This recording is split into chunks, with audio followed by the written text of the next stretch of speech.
حضرت علی رضی اللہ تعالیٰ عنہ نے فرمایا، اپنے دن کا آغاز صدقہ دینے سے کرو، اس دن کوئی دعا رد نہیں کی جائے گی، اور اچھی بات بتانا بھی صدقہ ہے۔ دنیا جس سکون کو مال اور دولت میں ڈھونڈ رہی ہے، اللہ نے اسے سجدے میں رکھا ہے۔ تہجد سے تو اللہ مل جاتا ہے، پھر اس چیز کا ملنا کیسے ناممکن ہے جو تم اللہ سے مانگ رہے ہو۔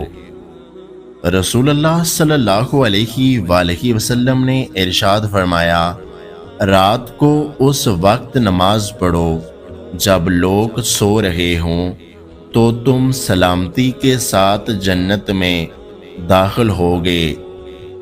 اگر تمہیں کم عمر میں ہی بہت پریشانیاں آ رہی ہیں تو سمجھ لینا تمہارا رب تمہیں بہت نوازنے والا ہے۔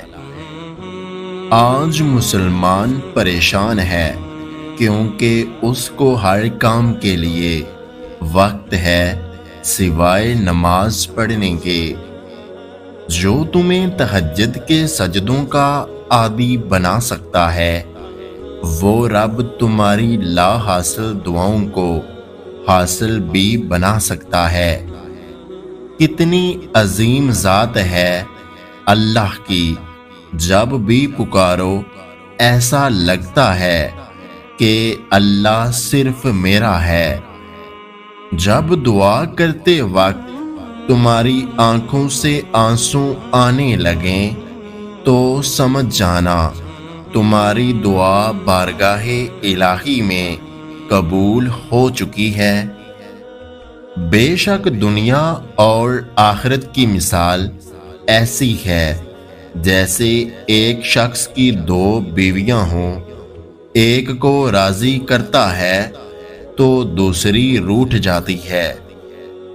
جس سے اس کے والدین راضی نہیں، اس سے اللہ تعالیٰ بھی راضی نہیں۔ جو صبر کرنے والے ہیں، جو اللہ کی حکمت کو سمجھنے والے ہیں، اللہ انہیں سلام پیش کرے گا۔ یہی لوگ ہیں جن پر ان کے رب کی طرف سے کئی مہربانیاں اور بڑی رحمت ہے۔ اللہ سے مانگنا ہر کسی کو نصیب نہیں ہوتا۔ اگر تم مانگ رہے ہو تو یہ اللہ کی دی ہوئی توفیق ہے، تو بس پھر اداس مت ہوں۔ جس نے توفیق دی ہے وہ بہترین وقت پر قبول بھی ضرور کرے گا۔ سورۃ البقرہ میں اللہ تعالیٰ فرماتا ہے، کہہ دو میرے ان بندوں سے جو ہار گئے ہیں، میں کسی بھی جان کو اس کی طاقت سے زیادہ نہیں آزماتا۔ اللہ تعالیٰ اگر راضی ہو تو سب سے پہلے سجدے کی توفیق دیتا ہے، پھر چاہے وہ سجدہ غم کا ہو یا خوشی کا۔ اپنی ہر تکلیف پر اللہ کا شکر ادا کیا کرو جو تمہیں دنیا سے بیزار کر کے اپنے اللہ کے قریب لے آئے، کیونکہ دنیا ختم ہونے والی چیز ہے لیکن اس کی قربت بہت قیمتی ہے۔ ہمیں بتایا گیا تھا کہ فلسطین پر قبضہ ہے، باقی مسلمان ملک آزاد ہیں۔ اب پتہ چلا ہے کہ صرف فلسطین آزاد ہے، باقی سب پر یہودیوں کا قبضہ ہے۔ رسول اللہ صلی اللہ علیہ وآلہ وسلم نے فرمایا، امت ایک جسم کی مانند ہے، اگر ایک حصہ تکلیف میں ہے تو پورا جسم تکلیف میں ہے۔ جب تم ناممکن حالات میں بھی اللہ کا در نہیں چھوڑتے، تب وہ تمہیں اپنے معجزات سے نوازتا ہے۔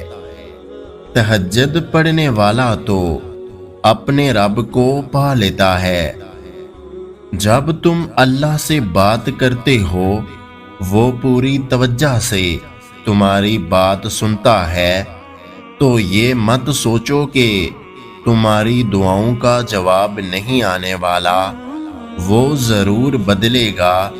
تقدیر اور آزمائش ختم ہو جائے گی انشاءاللہ۔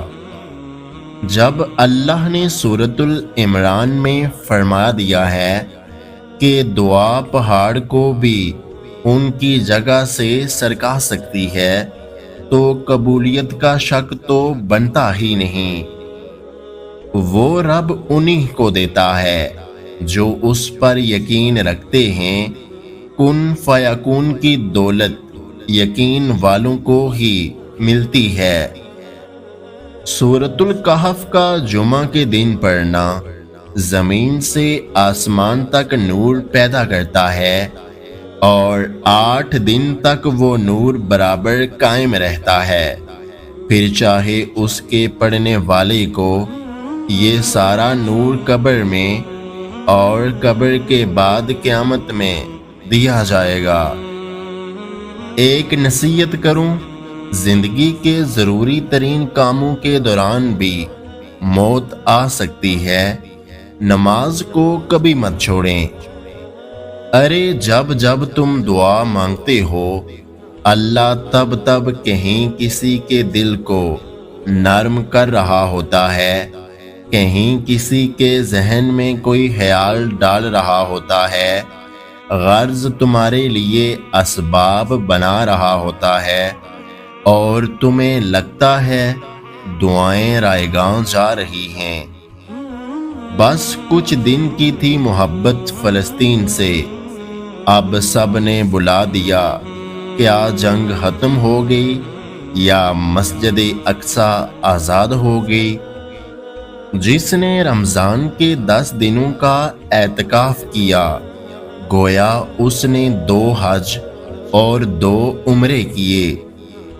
رسول اللہ صلی اللہ علیہ وآلہ وسلم نے فرمایا، جس نے رمضان کے روزے رکھے اور اس کے بعد شوال کے 6 روزے بھی رکھے، تو یہ پورا سال مسلسل لگاتار روزے رکھنے کی طرح ہے۔ سنو، نماز رمضان کے بعد بھی فرض ہے۔ بہترین عمل وہ ہے جس سے نفس نہیں بلکہ تمہارا رب راضی ہو۔ اگر آج کی ہماری یہ ویڈیو آپ کو اچھی لگی ہے تو ہمارے YouTube چینل کو سبسکرائب کرنا مت بھولیے گا۔ اپنا اور اپنے چاہنے والوں کا بہت سارا خیال رکھیں، مجھے دعاؤں میں یاد رکھیں۔ ویڈیو دیکھنے کا بہت بہت شکریہ۔ اللہ حافظ۔